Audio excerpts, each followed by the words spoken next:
Transportation Secretary Pete Buttigieg joins us via telephone. Mr. Secretary, thank you for joining us. A big night for the administration as the House of Representatives votes to pass this $1.9 trillion stimulus bill. But I got to be candid, it heads to the Senate where the minimum wage increase is not going to be included because of that Senate parliamentarian ruling. Are you still optimistic that it could eventually be included, if not in this stimulus bill, in another vehicle?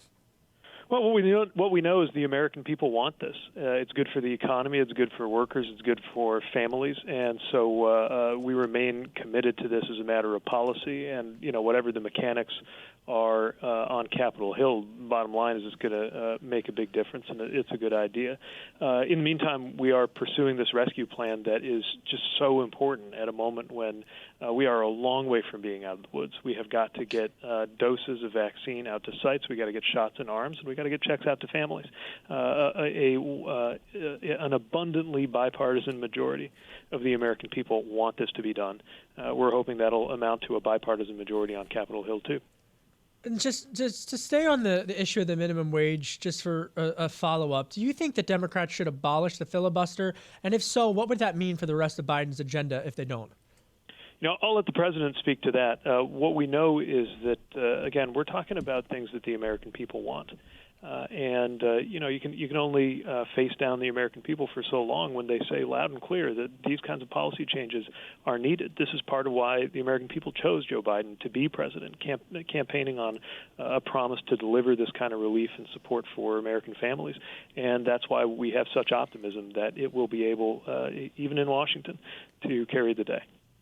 As you look in this particular plan, one of the issues that I think has not been covered enough is the effect that this stimulus would have on veterans. You've obviously served in the military, but we talk so much, especially on this program, about the effect that this has on the private sector, on small businesses, on Main Street, the debate about minimum wage for restaurants.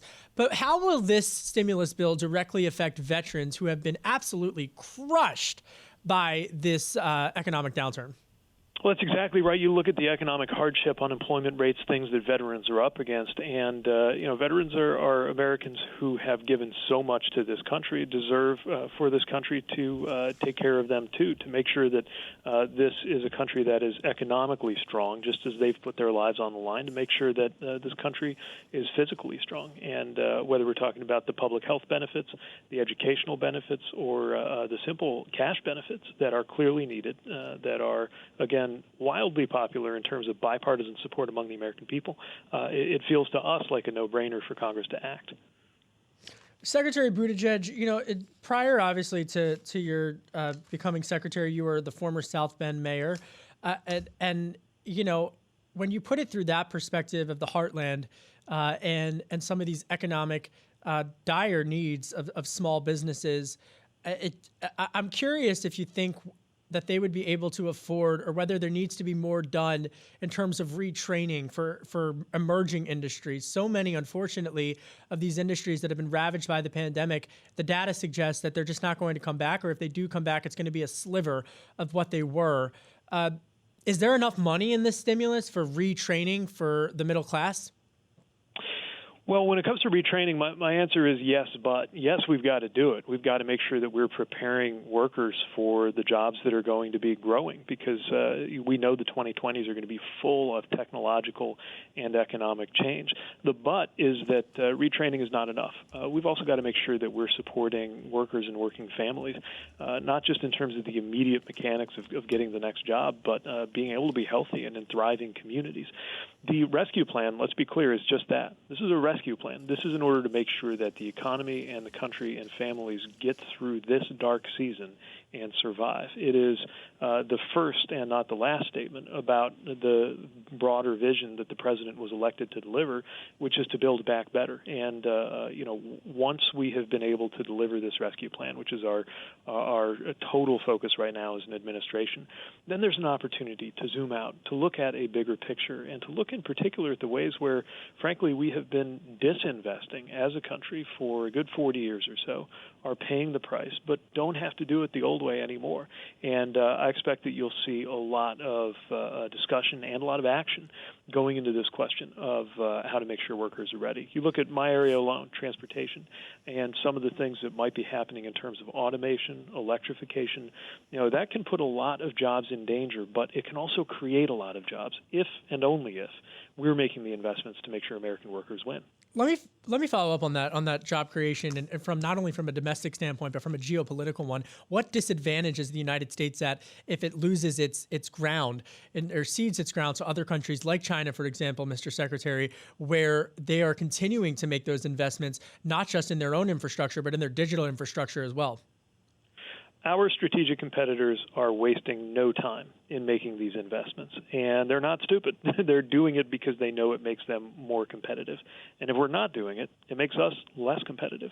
We've got to invest in human capital just as we've got to invest in physical infrastructure, and recognize that infrastructure for the future means things like digital infrastructure, broadband. We've got to treat our national airspace as a piece of infrastructure, even if it's not as tangible, something you can grab hold of.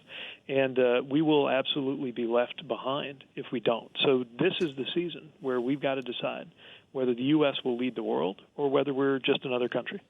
So when Republicans say they don't want to bail out blue states, you say what? This is about Americans, and the president doesn't see blue Americans and red Americans. He sees, and we see in this Biden-Harris administration, an American people who are going to rise and fall together. And by the way, our state and local governments have often had to do a heroic job just of keeping the lights on, of meeting those actual everyday needs. I think of this as a mayor where we didn't have the option to shut down the government because we were in charge of things that you literally need in order to live, like drinking water. We've got to support those local and state governments, and the president's committed to doing just that. All right, just two more questions for you, Mr. Secretary. I know it's a Friday. I know it's been a long week. There's a huge vote in just a couple of hours. You were on the Hill earlier this week. You testified before the Senate Commerce Committee, and you were asked about whether or not the gas tax could be included as a mechanism for infrastructure. Is this something that's on the table? The president's made a commitment that this administration will not raise taxes on people making less than $400,000 a year. And so that rules out approaches like the old-fashioned gas tax. What we do know is that we've got to come up with revenues that are going to be sustainable, that are going to be predictable, and that are going to be robust enough to get us the highway infrastructure that we need. And look, whatever happens in the short term in terms of our reliance on the gas tax, let's remember that cars are using less gas and eventually no gas as electric vehicles kick in. So sooner or later, we're going to have to think in a more long-term way about how we fund our road infrastructure, and there's no time like the present. Some of us aren't even using cars. Some of us are using bikes. I don't tweet that much anymore, Mr. Secretary, but I am aware of what goes viral. And I got to tell you, you have been going viral, and you were criticized. I say it respectfully. You were criticized by Bike Twitter because you were riding your bike. He doesn't do the car. He was doing the bike share back to his home, and they said that your seat was too low. And I'm just curious if you're gonna weigh in on this. And then from a serious standpoint, did you have any ideas about expanding access to bike shares? Or I don't know, you are the transportation secretary now. Maybe you had a thought while you were pedaling.